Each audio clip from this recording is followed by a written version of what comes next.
Alright, so I just did the 1,000 kilometer service on my new 2024 MT-09SP. I've had it for like a month now, I guess? Yeah, a month. 938k, so not quite 1,000, but I did the service anyway. It's best to do it below rather than over 1,000k. And just a couple of things that I've noted in the first 1,000 kilometers. We'll go over them and give you some pros and cons and what I think of the bike, and yeah. Alright, a couple of pros straight off the bat. As soon as I drove out of the dealership on this thing, I realized how smooth the acceleration was on this bike, and I think it's all to do with the electronic throttle, whereas my Gen 2 MT had a cable throttle, ride-by-wire, whatever. So this is way smoother than that. Even without the tune, and my Gen 2 had a tune, it is a lot smoother. The whole power delivery, the whole power delivery and everything is way smoother than any other bike I've ridden, apart from say like a R1M or something like that. It's about the same as that. So power delivery, smoothness of this bike, massive pro. You're a pro in my life. Yeah. Second pro I would say would be the Gen 3 quick shifter. The quick shifter is super smooth all the way down to first gear and going up through the gears. It's super smooth. The auto blipper, the fact that you can downshift on full throttle like that, it's great. Everything about the quick shifter is great, whereas my Gen 2 only had the first gen quick shifter, which was up. This is up, down, auto blip, accelerate, all that. It's great. What else do I love about this bike? I love the seating position. It's a bit more aggressive for like a naked bike compared to my Gen 2. I'm comparing everything to the Gen 2, but you know, that's the bike I've ridden the most on, that's most similar to this, so that's going to be my main comparison, my 2017 MT-09. Honorable mention is the cruise control as well. You can hold your girlfriend's hand while you're riding, like that. Now I had to think long and hard about the cons because I couldn't think of any, and the only con that I could come up with is that this bike kinda needs a tune, and you can sort of tell it's like a little bit lacking sometimes in like second gear and third gear and stuff, and like it's the kind of lacking where like you get a tune and it's completely gone and completely different. So the bike definitely needs a tune. I'm gonna get an exhaust in a couple weeks for it, and then tune it, get an air filter and everything, so it should be a lot better after that. But at the moment, straight out of the factory, straight out of the shop, it does kind of need a tune. It's good as it is, but I feel like it could be a lot better. That's the only con I could come up with, so yeah, that's it. I guess another con would be once you get used to these indicator buttons, it's like kind of hard to go back. I rode her bike like 20 minutes ago and I was like pushing the indicator across, and then to cancel it I would push it across again. What was that? G'day, bruh!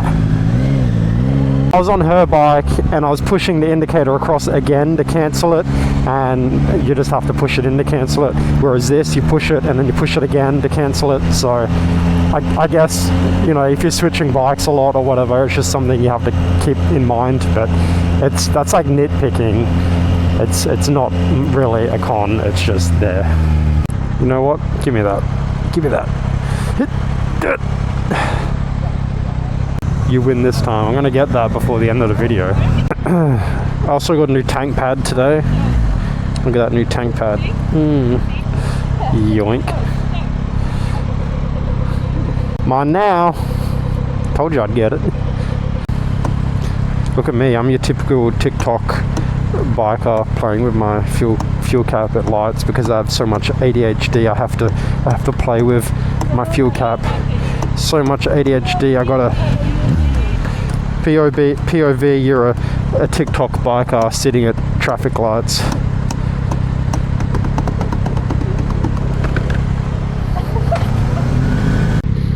Put that dirt back in that truck. I'd like to do a wheelie.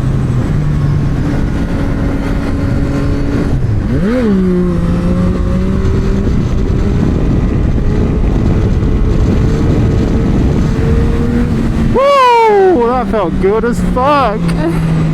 Yeah, that was one of those good ones that like tickles your little ego inside of you. I had a comment a while ago on YouTube, someone saying that like this bike doesn't wheelie anywhere near as well as the second gen, but I'm pretty sure you're probably trying to wheelie with all the computer riding aids on, and as you can see here I have them all turned off and it's super easy to wheelie. So if you're having trouble clutching this thing up, just turn everything off and then try again. Yeah, obviously make sure you know what you're doing, don't loop it or anything, but it's just as easy as any other MT to wheelie. You just have to turn off all the riding supports first and you're good. My favorite people call me Nanny. Same. What else can I say about this bike before I wrap up the video? I can say get Byron mirrors because they look infinitely better than the stock mirrors.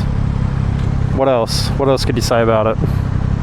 If you have a pillion, it's much more comfortable than the Gen 2 as well. You get your own dedicated seat. You don't have to share the rider's seat like you do with the Gen 2.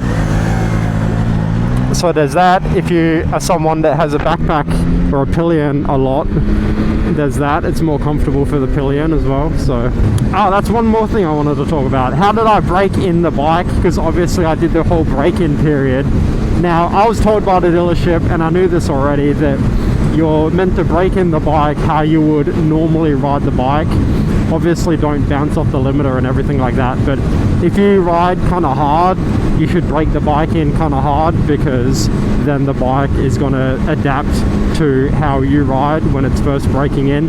Whereas if you treat the bike like a little 125cc and don't go over 4,000 RPM for the first 1,000 kilometers, then it's not going to be right for your riding style. So I was told by the dealership, so I think that's good enough information, that you should break in the bike how you would normally ride it. So if you ride hard, ride hard. If you ride soft, ride soft. And just, yeah, ride it how you normally would. Don't go crazy, but you know, just do what you normally would do. And that's what I did, and the bike feels great. So yeah, it's windy as hell. Anyway, I know a lot of you guys, a lot of you new subscribers have these bikes, and a lot of you guys are also hitting 1,000k around about now. So tell me what you guys think. How did you like your first 1,000k? Do you have any issues or any other compliments you want to say about the bike? Let me know in the comments. Give this video a like and a subscribe, and have a good one. Bye. Well, that's the emergency lights. If I'm braking too hard, it'll flash. See if I can do it again. Hang on. Yeah. That's cool as. So there you go, that's another thing. If you brake, if you do an emergency brake, your indicators will keep flashing. So I don't know, if someone can't tell that you're going from 100 to 0 in 2 seconds, then at least the indicators will show them that. So that's cool.